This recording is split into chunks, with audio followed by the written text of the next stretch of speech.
She sounds like she's been, oppressed in the midst of men. But I think it's the responsibility of men to protect the women and ensure that they are given the right platform to operate and perform. And recall, we are still even going below the 30% threshold of CEDAW, where women are given opportunity, in leadership positions. And even in the National Assembly, out of 109 senators, I'm not sure they have up to 30 or 50 members that are female.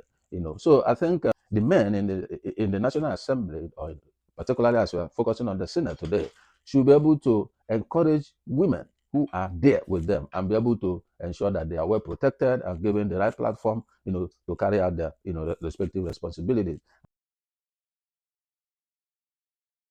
Hello, guys. This is Andy Media TV bringing you once again trending stories. It's been a drama week, for the Nigerian Senate, where the Senate President ordered Sergeant at Arms to remove Senator Natasha Akpoti Uduaghan from the Senate chambers. This happened because she was sitting on her former seat after a new seat has been allocated to her in the red chambers. And according to the Senate rules, the Senate President has the powers to allocate seats to members. And what we got was there was kind of cross-carpeting, defection of members from one party to another, which made seats, vacant. And the National Assembly, chairman, which is the Senate President, tried to reshuffle, the sitting arrangement. And that was why a new seat was allocated to her. So many may ask, why Natasha? That may be the big question. But it was reported that it's not only her that was allocated new seat. There are also other members who were allocated new seat. Another question may be, were they informed that a new seat, is allocated to them or will be allocated to them on that day? Or you just wake up in the morning, you are sitting on seat number 10, and you wake up in the morning, arrive at the chambers, and they now told you your seat is now number 30. I mean, I think in as much as the Senate President has the prerogative to be able to allocate seats, I think there should have been also a way to communicate to those who are affected early enough so that they will know where they are going to sit when they come into, the chambers. So, but before I go further to, dissect, what's really transpired, let's take a look on this video and then we'll be right back. Don't go away.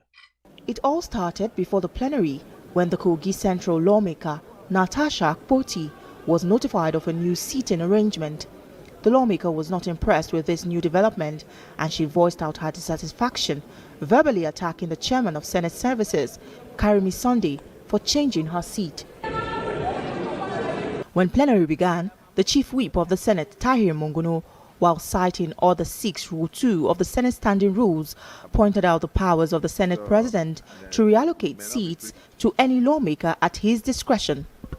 He further explained that Senator Natasha's refusal to relocate to a new seat assigned to her will leave the President of the Senate no other option than to exercise powers not to allow her contribute on any matter on the floor if she refuses to comply with a new seat redesignation. Now that Senator Natasha insisted on staying on her former seat in spite of the rearrangement of the seat, I am craving for her indulgence to resume the seat that has been lawfully allocated to her. Her attempt to move a motion citing a breach of her privileges was turned down by the President of the Senate, instructing her to relocate to her new seat in order to be recognized. But Senator Natasha, still speaking, challenged the authority of the President of the Senate, insisting that her voice will not be silenced, even if not recognized. The chamber soon turned rowdy, forcing the President of the Senate to order the Sergeant at Arms to take her out of the chamber, but other lawmakers pleaded to the President of the Senate on her behalf. Sir, Order 10 on privileges. Any senator may rise at any time to speak upon a matter of privilege suddenly arising.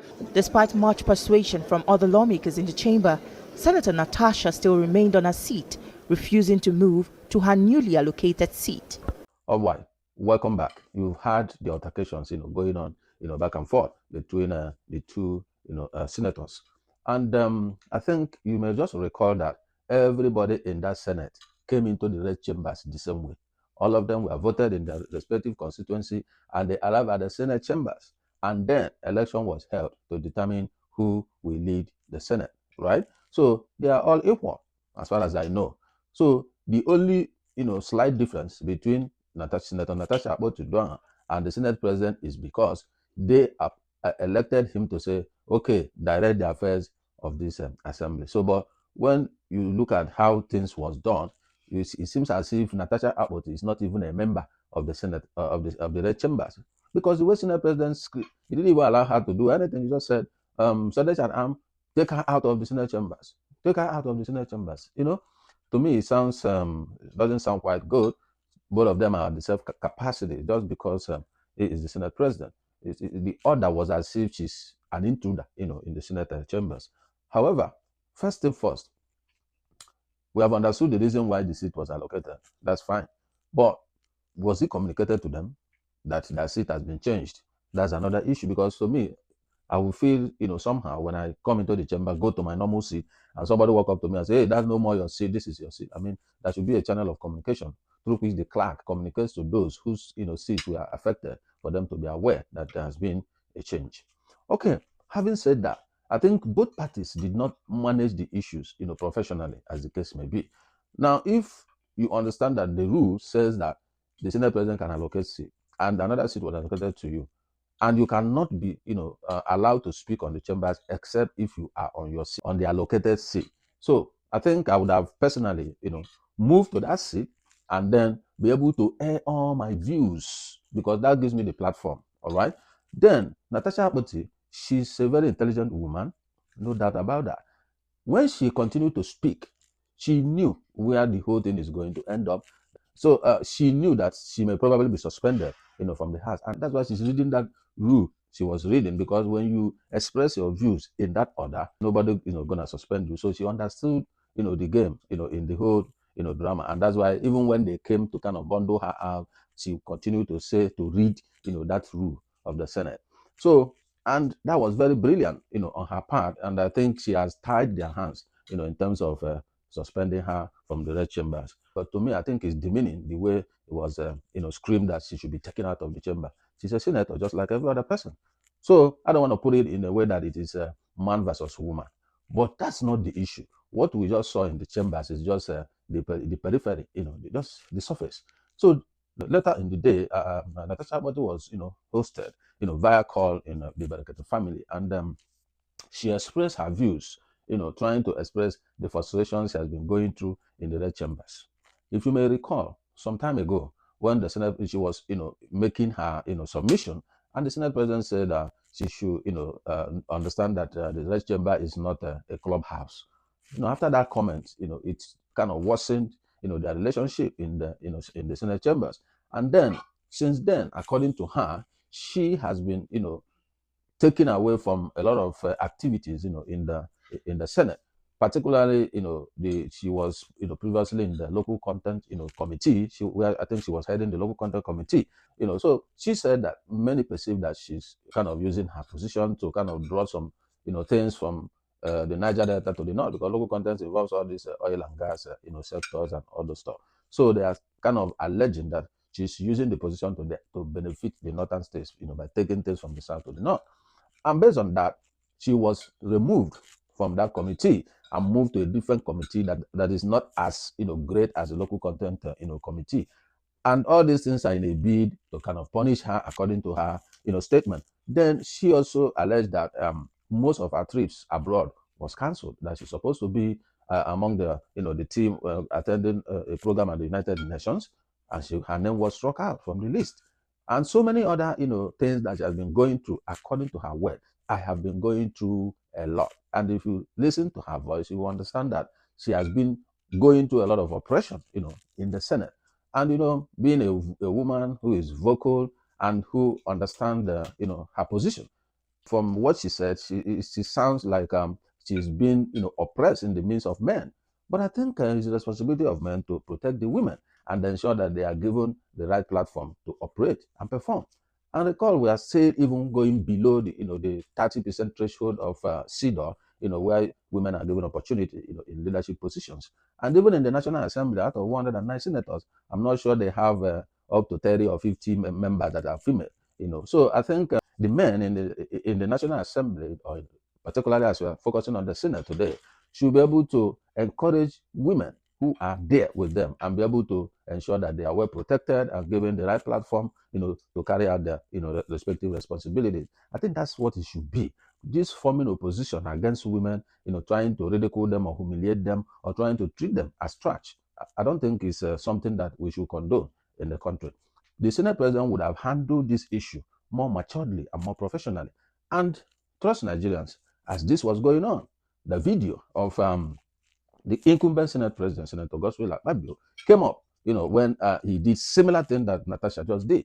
That was in the leadership of Bukola, Saraki as the Senate President. Akpabio was allocated a seat. He refused to sit on that seat. He went to his, another different seat where there's no microphone. So, and the Senate President, then, the Senator Bukola, Saraki, requested him to go to the seat where he was allocated. Even the clerk made it clear that he has told him that that is not his seat, that he should go to the seat where there is microphone. Bukola Saraki didn't ask Sergeant at Arms to bundle him out of the Senate chambers. Rather, he asked him that it has never been done, speaking from a seat without microphone, that he should go to a seat that has microphone so that he can make his contribution.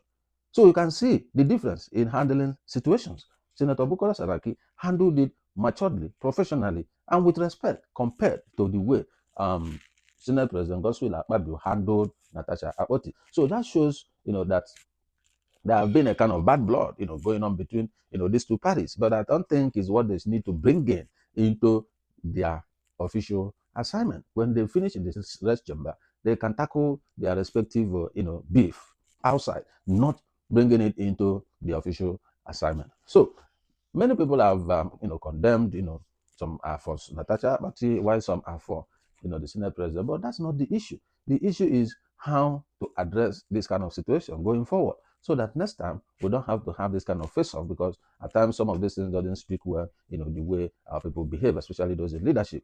But in government's positions, the one way, they deal with you when it comes to, government is that when you rebel against the leadership, when you rebel against those who, have the constituted authority, or those who are above you in the government hierarchy, the first thing they do is to take you out from where you are, they feel is your comfort zone, and put you in a place where to them is not lucrative, so that you will be there and waste away. That is the first thing they do when it comes to government position.